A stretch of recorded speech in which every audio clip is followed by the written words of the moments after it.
Kanong kasan parish kebahap apa ka Knoxton Diocese haka singu blai kata ka katnyo tarik mantau benai saisin pakladap da ke jingkemen haba sa uwaipat ulung do so blai ulami nagani ke parish. Bat uni ude Deacon Cyril Paryong belong usok blai uwasau ubanmi nagani ke parish. Lapan kentang yau Deacon Cyril Paryong da Bishop John Knoxton Most Reverend Wilbert Marwen rengkat gaji dan lang ruk kiwipat kifada bat kinengelam jong ke balang.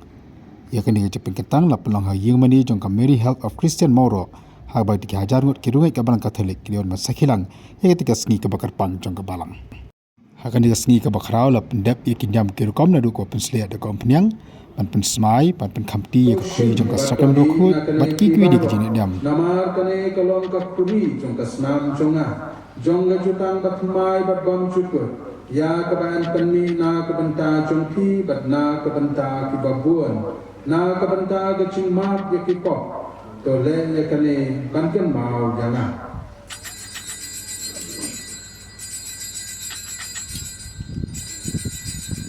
da kebasanya haga jingarap ublay traikenra padu non penim jungi u Jesu Kris da kabor bakai tiar bangalayo na ublay ngaji yaune para jungi banong ulendo soblay.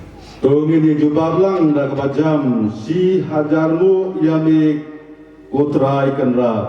Si hajarmu yami utrai kenra. Aban kenoh ni bakan nak kesan parish kala pendi sangut kiling do soblay kiban tray ha kabrisa wan utrai.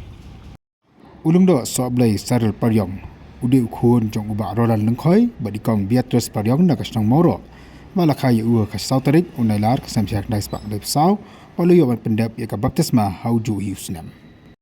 Ia kini kesngi lara kheru da ka jingkmen halo ka jingdap nyufran senam jengka balang Katolik Mauro ia ka bau bishop ula pelai ia ka thupsa mau dani ia ka sabin ni.